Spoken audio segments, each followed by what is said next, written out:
자, 여러분 안녕하십니까? 두 번째 시간 이제 창세기 1장, 2장 공부해야 되는데 이게 지금 여러 가지로 어색하고 그렇습니다. 처음 해보는 거라. 지금 이 앞에는 우리 소정미 목사님이 PD를 하고 계시고요. 하원재 전도사님이 카메라맨 겸 여러 가지 기술 자문을 하고 계십니다. 여러분들이 감사하시면 좋겠습니다. 오늘 이제 창세기 1장, 2장인데 우리가 통상 이것을 창조 기사라 이렇게 부릅니다. 창조에 대한 기사다 이런 이야기죠. 창세기 특별히 창조 이야기를 대할 때 몇 가지 가질 질문을 나누는 게 좋을 것 같습니다. 첫 번째로는 창세기는 과학적인 진술일까 아니면 하나님에 대한 신앙 고백일까? 이 문제를 분명히 하셔야 됩니다. 그 창세기를 간혹 그것도 나쁜 시도는 아닙니다만 과학으로 증명해야만 믿을 수 있다. 이렇게 믿는 분들이 의외로 많은 것 같아요.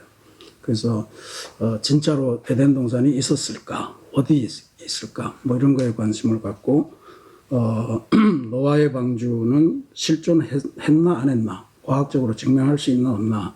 근데 이 모든 것과 더불어서 창조의 이야기를 과학적으로 증명할 수 있어야만 믿겠다 그러면 그거는 하나님의 창조를 과학에 가두는 그런 꼴이 되는 거죠. 그러니까 창세기는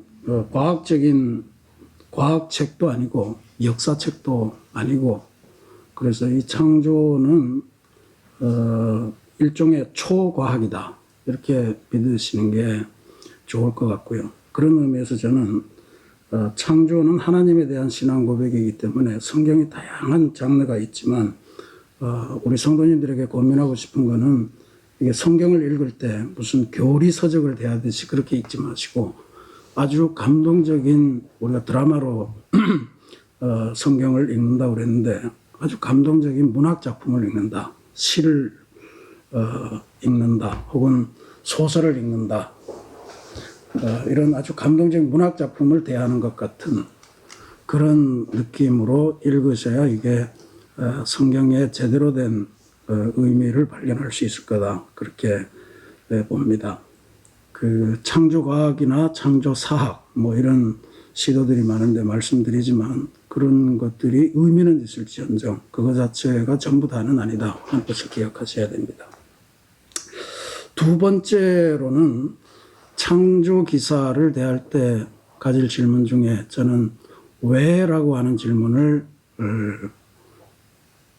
여러분들에게 권면해 드리고 싶습니다. 언제 어디서 무엇을 했는가라고 하는 이런 것보다도 왜라고 하는 질문이 대단히 소중합니다. 왜 하나님께서는 공허와 혼돈과 흑암을 뚫고 빛을 창조하셨을까? 왜 하나님께서는 무질서의 공간에서 질서를 잡으셨을까? 왜 하나님께서는 말씀으로 다 유지하실 수 있는 것을 굳이 인간을 창조해서 청지기로 삼으셨을까? 왜 인간을 지으실 때는 굳이 하나님의 모습을 닮도록 그렇게 지으셨을까? 이런 질문들을 하는 것이 대단히 중요하다고 봅니다. 그 두 번째로 기억하셔야 될 내용은 창조, 천지창조, 우주창조 다양한 표현으로 할 수 있겠습니다만 이 창조의 핵심은 인간이다. 나다. 이 생각을 분명히 가지셔야 됩니다. 하나님께서 결국 나를 창조하시고 나를 구원하시기 위해서 세상 만물을 만드시고 그 안에 우리를 위치시켜 주셨단 말이죠. 그래서 물론 이게 오늘날 생태적인 측면을 보면 하나님은 자연도 창조하셨고 인간도 창조하셨고 그 속에 인간과 자연이 조화롭게 살아가도록 하셨지만 그럼에도 불구하고 그것을 이루는 청지기의 역할은 사람에게 주셨다라고 하는 사실이죠. 그래서 사람을 중심으로 창조를 이해하는 것은 대단히 중요하다 봅니다. 마지막으로 세 번째는 하나님과 인간 사이의 경계를 분명히 아는 것. 이게 창세기 특별히 창조 기사를 읽을 때 대단히 중요한 점입니다. 창조주는 하나님이시고 인간은 피조물이다 라고 하는 경계가 분명해야 됩니다. 이건 우리가 앞으로 선악과 문제나 이런 걸 이야기할 때 더 자세하게 이야기하겠습니다만 이 경계가 허물어질 때 그걸 우리는 통상 교만이라고 이야기하죠. 그 경계가 허물어질 때 인간에게 불행이 왔습니다. 그래서 창조 기사 혹은 창세기를 읽는 핵심은 창조주 대신 하나님을 피조물인 인간이 어떻게 순종할 거냐, 그 뜻을 이룰 거냐 하는 것에 있다는 것을 기억하시는 것. 이게 창세기를 읽을 때 대단히 중요한 것이 됩니다. 네, 그러면 이제부터 오늘의 본문인 창세기 1장, 2장 말씀을 함께 좀 공부하도록 하겠습니다. 성경을 처음 공부하면서 또 좀 열심히 상세하게 보는 분들은 누구나 다 창세기 1장, 2장에서 많은 질문을 하게 됩니다. 왜 하나님께서 세상을 창조하신 이야기가 두 번 반복되면서 또 그나마 서로 다르냐라고 하는 이런 질문이죠. 근데 결론적으로 말씀드리면 두 개가 있습니다. 두 개가 있는데 이 두 가지 창조 기사는 인간이 하나님의 창조를 하나의 기사로 온전히 설명할 수 없다고 하는 것을 보여주고 두 가지 창조 기사가 아주 오묘하게 잘 결합해서 하나님의 창조를 이해하는 데 더 도움을 준다. 이렇게 말씀드릴 수 있습니다. 첫 번째 창조 기사는 창세기 1장 1절부터 2장 4절의 전반부까지입니다. 이 부분에서 제일로 중요한 것은 하나님의 창조는 완전하시다라고 하는 것을 강조하는 그러한 고백으로 구성이 됩니다. 한편으로 이 첫 번째 창조 기사는 문학적인 구성으로 봐서 대단히 짜임새 있는, 그래서 마치 우리가 하나님의 창조를 가지고 무슨 교동문을 읽거나 예배문을 작성할 때 같은 그런 어떤 훌륭한 짜임새를 가지고 있습니다. 한번 히브리어로 읽어볼게요. 이 경상도 발음이라 잘 될지 모르겠는데, 브레시트 바라 엘로힘 엣 하샤마임 벳 하렛 이렇게 되어 있습니다. 그냥 단어를 그대로 연결해서 해석을 하면 태초, 창조, 하나님, 과, 하늘, 과, 땅 이렇게 되어 있습니다. 딱 보시면 눈치가 빠른 분은 이해하실 텐데 이게 7단어로 되어 있습니다. 그러니까 7단어로 창세기 1장 1절을 기술했다. 우연의 일치일지 알지 못하겠지만 7이라고 하는 완전수를 사용해서 하나님의 창조의 시작을 알렸습니다. 그래서 이것이 대단히 소중하고요. 그 다음에 창세기 이 첫 번째 창조 이야기에서 제일로 핵심적으로 보이는 것이 계속해서 후렴구처럼 반복되는 그런 내용입니다. 하나님이 이르시되 뭐뭐라 하시고 그대로 되었더라. 또 하나님이 보시기에 좋았더라, 심히 좋았더라. 뭐 이런 것들이 이제 반복이 되는 거죠. 그러니까 그런 의미에서 보면 창세기 1장 1절은 하나님의 창조를 역사적으로 기술한다 이런 것보다는 그 창조의 아름다움, 오묘함, 완전성 이런 것들을 어떻게 정말 인간의 언어로 가장 잘 표현할 수 있을까 하는 것들을 고민하면서 그 중에 성령의 역사에서 이런 작품이 나왔다 이렇게 볼 수 있겠죠. 그 1장 첫 번째 창조 기사에서 나타나는 순서를 정리하면 이렇습니다. 머릿말이 1장 1절부터 2절까지가 돼서 창조의 선언과 의미를 밝히고 있고요.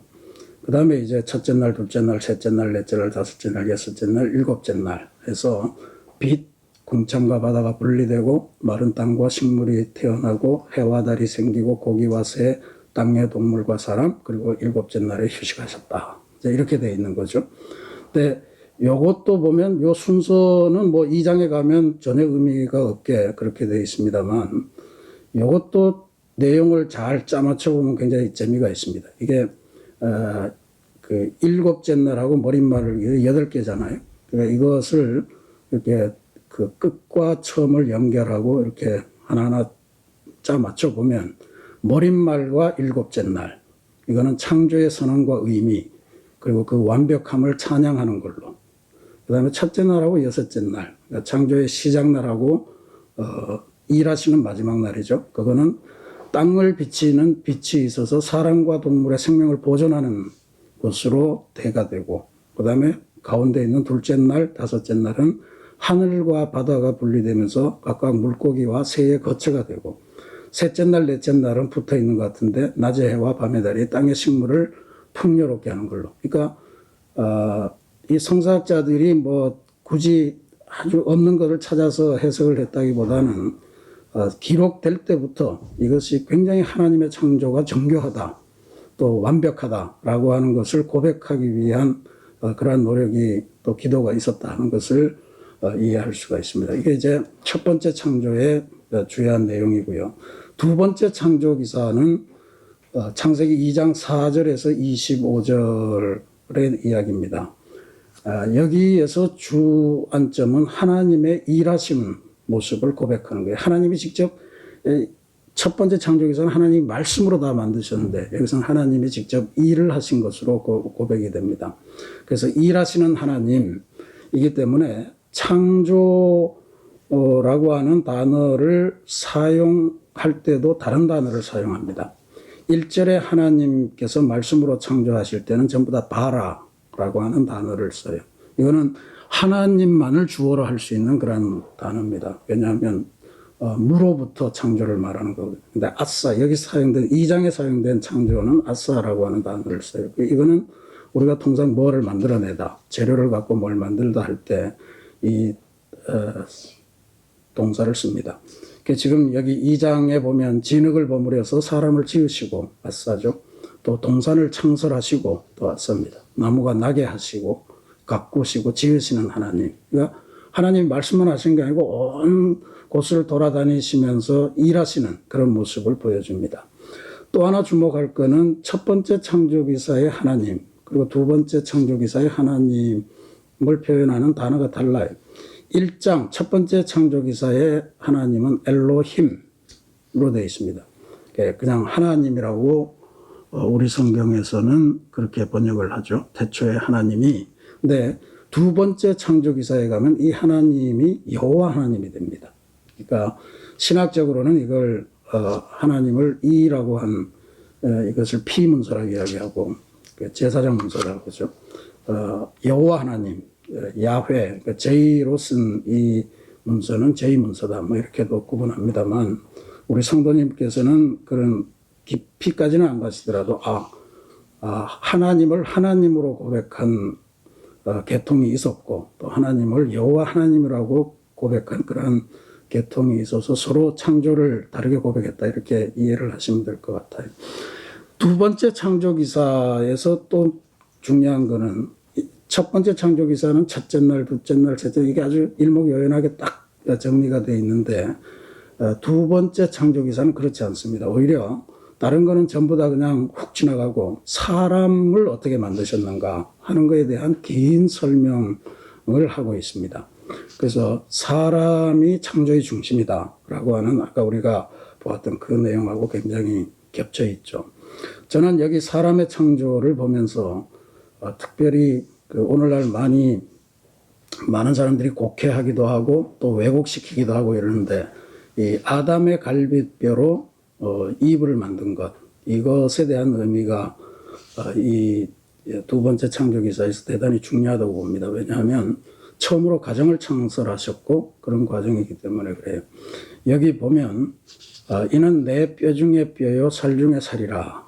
이게 아담이 잠들었을 때 갈빗뼈를 하나 빼서 했다. 그러니까 어떤 사람이 그 병원에 와서 남자가 자기 갈빗뼈 개수가 몇 개냐 뭐 이런 걸 자꾸 물어보는 사람들이 있다고 그래요. 혹시 하나 빠지지 않았나 이래서.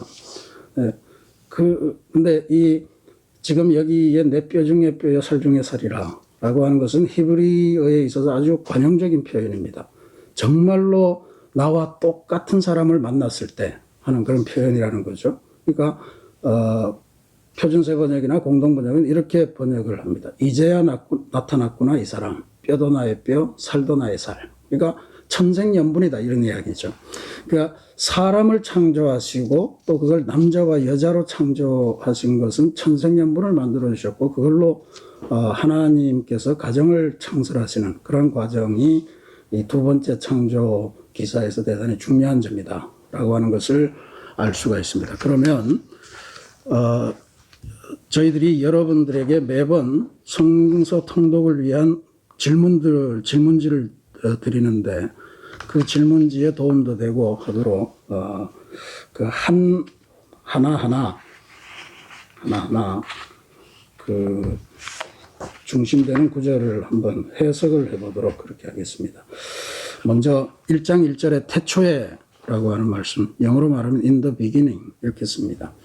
이 태초라고 하는 게 확실하게 역사의 시작, 그러니까 하나님의 거대한 역사의 처음이라고 하는 시간적인 의미가 확실히 있는 건 사실입니다. 그러나 우리는 이걸 단순히 역사의 처음에 무엇이 있었을까라고 하는 그러한 시간적인 개념으로만 해석해서는 곤란합니다. 이 in the beginning 이라고 하는 이 태초라고 하는 개념은 이 우주의 핵심이 뭐냐, 이 우주의 중심이 뭐냐, 근본이 뭐냐라고 하는 것으로 해석을 하실 필요가 있다라고 하는 말씀을 드려요. 그러니까 이 우주의 처음이 이렇게 시작됐습니다라고 하는 해석도 중요하지만 이 우주 삼라만상의 한복판에 하나님이 계셨습니다. 하나님이 이 우주를 시작하셨습니다라고 하는 이러한 고백을 바로 이렇게 표현하는 거예요.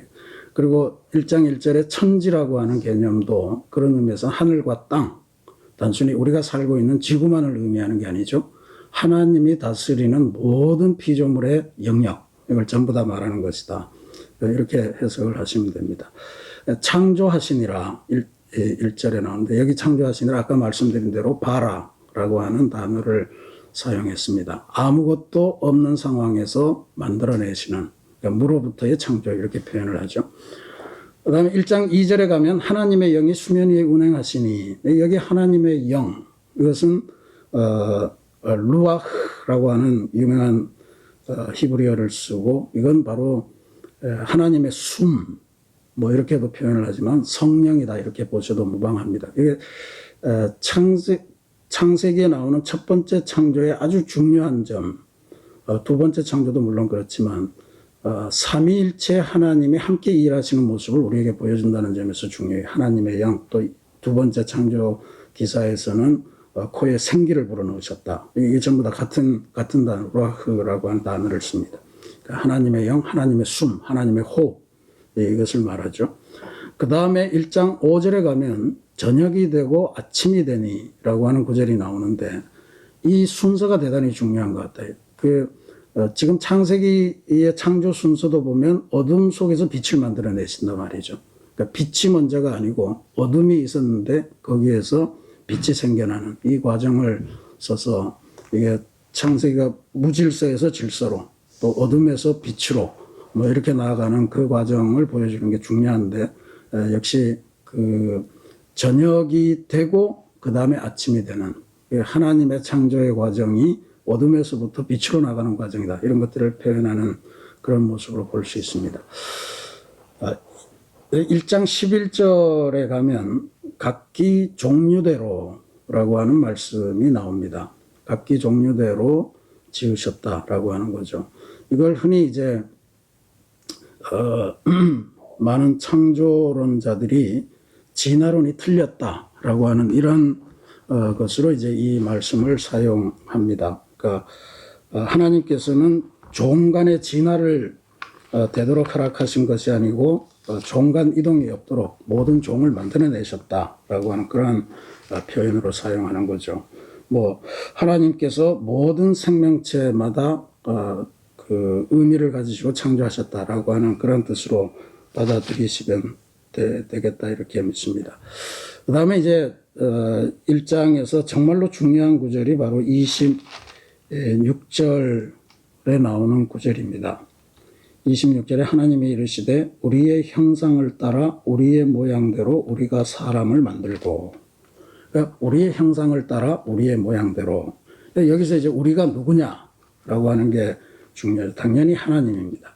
근데 우리라고 했으니까 하나님이 복수 여러 하나님이 계셨냐 이제 이렇게 해석을 하는데 뭐 우리가 이해하기 쉽지는 않습니다만 여기에 우리라고 하는 것은 신학자들은 다 동의하는 것이 성부, 성자, 성령 하나님의 삼위일체가 동력하시는 모습을 이야기하는 거다 이렇게 이야기를 하죠.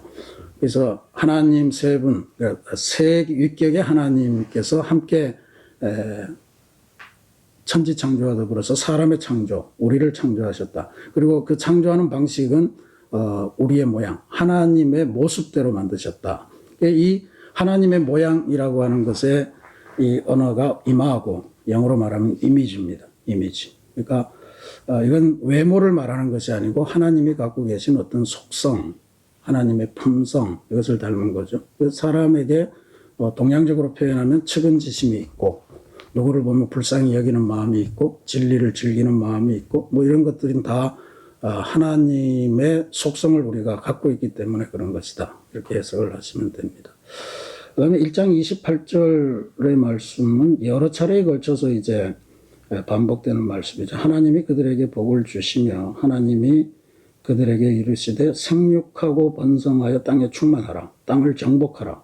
바다의 물고기와 하늘의 새와 땅에 움직이는 모든 생물을 다스리라 하시니라. 여기 이제 정복하라 다스리라. 이 말이 소위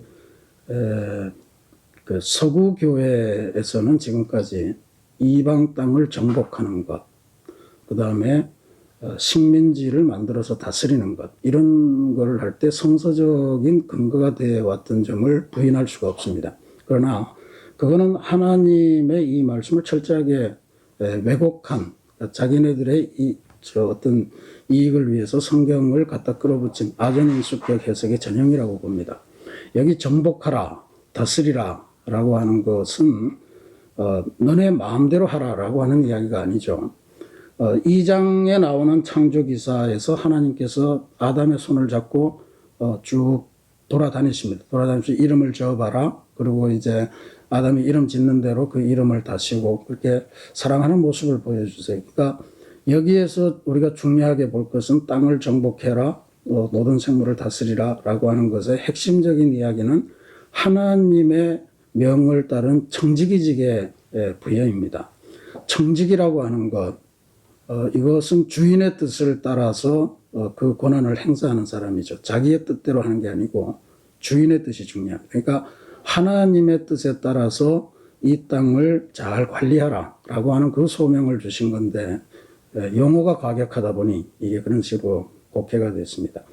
그러니까 1장 28절에 나오는 정복하라 다스리라 라고 하는 의미에서 우리가 떠올려야 될 이미지는 정복자가 아니고 정원사, 가드닝하는 존재로서 불필요한 것은 쳐내고 그리고 더 잘 자라도록 만들고 하는 그런 이미지다 하는 것을 기억하셔야 됩니다.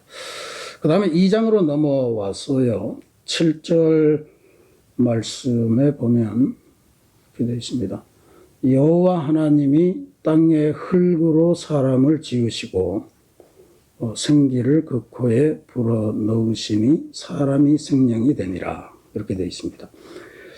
그러니까 흙으로라고 할 때 흙이라고 하는 게 이제 그 흙은 우리 유한한 인생의 그냥 기본 재료가 되는 말씀이고 이 사람, 여기 사람이라고 하는 히브리어가 아다마에 대해서 이게 이제 아담의 이름이라고 하는 것을 이해하실 수 있을 거예요. 그렇게 보면 아담이라고 하는 것은 모든 인류의 상징적인 존재다. 그러니까 하나님이 아담을 창조하셨다라고 하는 것은 하나님이 사람을 만드셨다 하는 이야기가 동의어다라고 하는 것을 기억하실 필요가 있습니다. 또 여기 지으시다라고 하는 것이 아까 말씀드린 대로 바라와 대비되는 것으로 아싸라고 하는 동사가 쓰인 겁니다.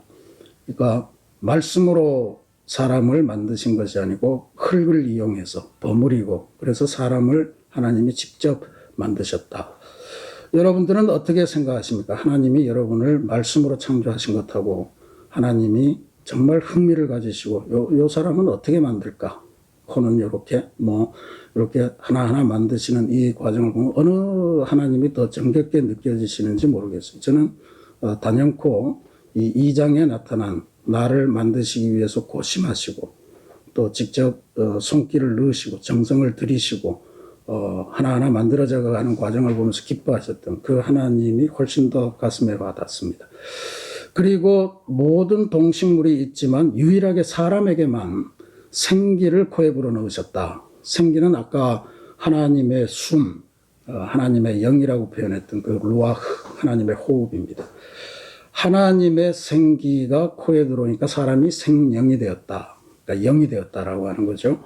이게 에스겔서에 나타나는 마른 뼈들에게 하나님의 영이 들어가니까 바로 그들이 살아나서 큰 군대가 되었다. 이런 표현도 나오는데 바로 우리들의 생명, 인간이 누군가라고 했을 때 인간은 하나님의 숨이다. 하나님의 숨이 있기 때문에 우리가 영적인 존재가 되었다. 이런 것을 의미하는 거죠. 그래서 사람의 존엄성 이런 것을 우리는 창세기 통해서 분명히 확인할 수가 있습니다. 2장 8절에 에덴 동산을 창설하셨다. 에덴의 동산을 창설하셨다. 이제 과연 에덴 동산이 어디에 있을까? 이게 아까 처음에 서두에도 말씀드렸습니다만 우리가 이걸 과학으로 혹은 역사적으로 고고학적으로 증명해야만 성경을 믿을 수 있는 것은 아니지만 하도 의견이 분분하고 또 대한민국에는 모든 이단들이 이걸 가지고 자기 이단의 근거지가 에덴이다 이런 주장을 했기에 한번 볼 필요가 있어서 제가 지도를 찾아봤습니다. 여기 나오는 가장 우리가 짐작할 수 있는 것은 강의 물줄기의 흐름의 방향입니다. 지금 여기에 4가지 강이 나오죠.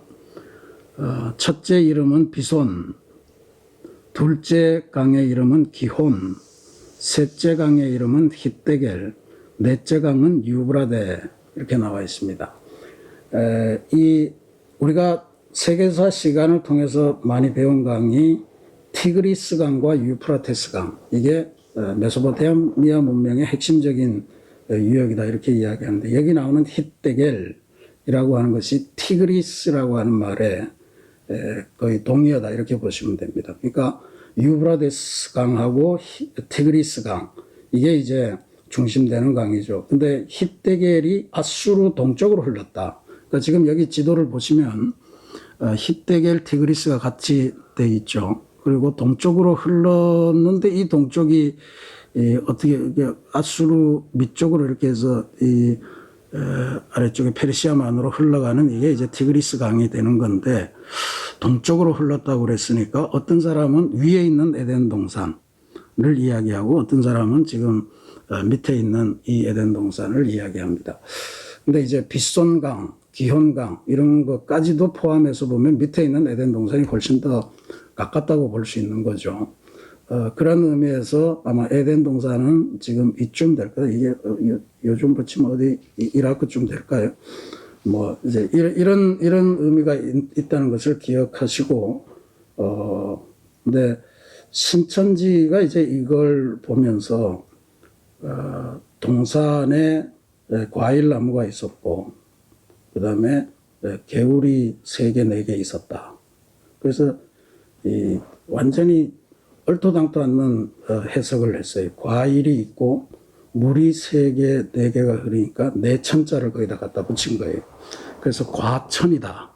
과천이 자기네 성지다. 에덴 동산이다. 그래서 과천에다가 큰 이제 궁전을 지으려다가 시민들의 반대로 지금 중지되어 있고 그거를 어떻게든 해결하려고 과천시장을 신천지 사람들이 만들어내려고 정치운동도 하고 가진 수를 쓰지만 잘 안 되고 있습니다. 이제 이번에 코로나19로 인해서 신천지가 완벽하게 괴멸이 되는 지경에 왔기 때문에 아마 그 시도는 더 이상 못하지 않을까. 참고로 신천지가 하는 해석을 보면 기가 막혀요. 이게 시내산도 그들이 이용을 하는데 이 시내산이라는 게 우리나라의 시내, 물이 흐르는 시내, 그 시내가 아니잖아요. 시나이산인데 이 사람들은 그 시내산이 시내가 흐르고 그 뒤에 산이 있으면 그걸 시내산이라고 이렇게 아주 웃기는 근데 그걸 또 다 성도들이 믿는다라고 하는 게 성경 공부를 하려면 신천지를 가라 이따고 소리를 하면서도 이게 얼마나 성경을 엉터리로 읽고 있는가 이런 것들을 우리가 알 수가 있습니다.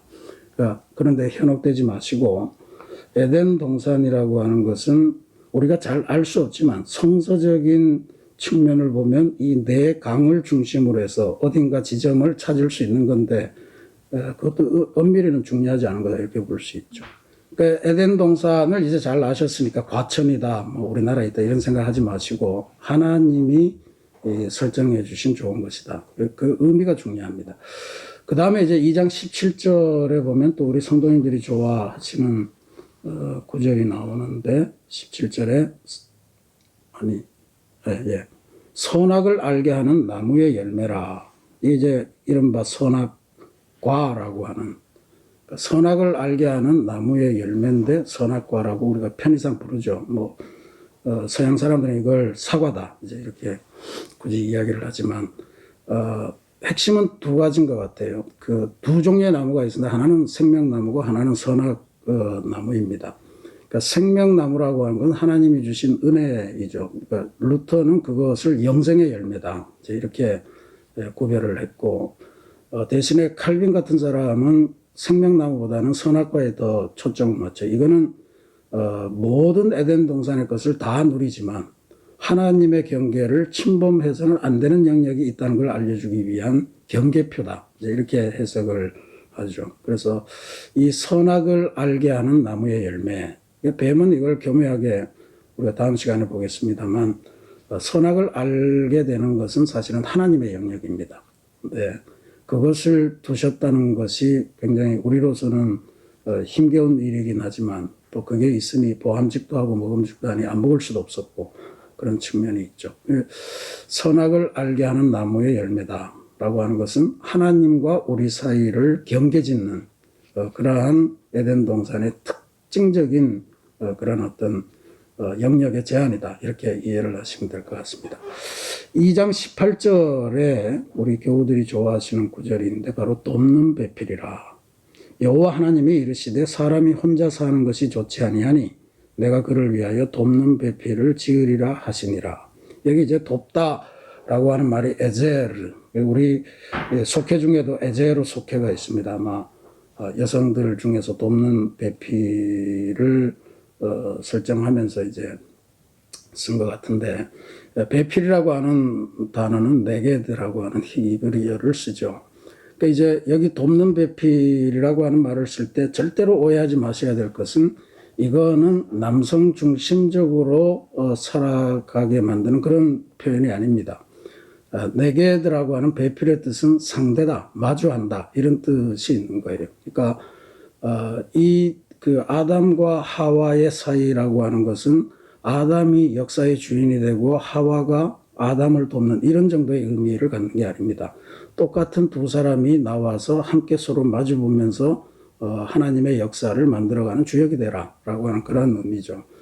이것을 잘 기억하셔야 됩니다. 그러니까 돕다라고 하는 것을 단순히 주종의 관계로 해석하시면 안 되고 서로가 서로를 위해서 그 도움이 될 수 있는 그러한 존재들로 가라는 하나님의 선언이다. 그 선언의 핵심이 바로 아까도 말씀드린 2장 23절에 이는 내 뼈 중에 뼈요 살 중에 살이라 라고 하는 표현에 담겨 있습니다. 가정이라고 하는 것은 누구의 희생, 누구와 누구의 그 주종관계 이런 것들로 이루어지는 것이 아니고 하나님의 말씀을 듣는 사람들 간의 아주 강고한 친밀한 결합 이런 것을 의미하는 것이고 그것을 통해서 하나님의 역사를 만들어가는 그러한 과정이다. 이렇게 보실 수 있습니다. 그래서 우리가 두 가지 창조 이야기를 여기까지 보셨는데요.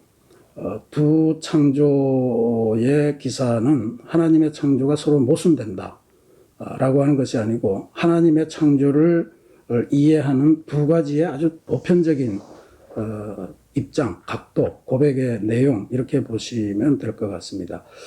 말씀으로 천지 우주 만물을 아주 정교하게 완벽하게 만들어주신 하나님에 대한 찬양, 또 그거 만드는 과정에서 하나님이 그냥 말씀으로 그냥 확 만든 것이 아니고 일일이 공을 들이시면서 하나하나 빚어서 만드시고 또 이름을 붙여가시고 또 모든 존재들이 화합해서 잘 살아갈 수 있도록 그렇게 조화롭게 살아갈 수 있도록 다 질서를 만드시고 하셨던 일하시는 하나님, 이 두 가지에 대한 고백을 우리가 함께 볼 수 있고 그 속에서 가장 중심되는 역할, 하나님의 명을 받아서 이 우주 만물을 다스리는 굉장히 중요한 존재로 부름받은 존재가 바로 인간이다, 나다라고 하는 이런 메시지를 던져주는 것이 창세기 1, 2장의 핵심적인 메시지다, 이렇게 볼 수 있겠습니다.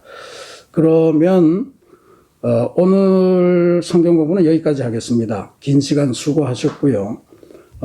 제가 이 물음들에 대한 답변은 대충 다 대답을 해드린 것 같으니까 또 소성민 목사님께서 이게 빨간 펜으로 이렇게 하셔서 제대로 된 답을 주시면 여러분들이 그걸 잘 바인더에 철을 해 놓으시고 그렇게 하시면 될 것 같아요. 오늘 여기 진행된 PPT는 이 자료들은 제가 복사를 해서 여러분들에게 나눠드릴 예정이니까 모든 거 다 적지 못하셨다고 안타까워하실 필요는 없으시고요. 혹시 파일이 필요하신 분들은 파일로 저희들이 전해드리도록 그렇게 하겠습니다.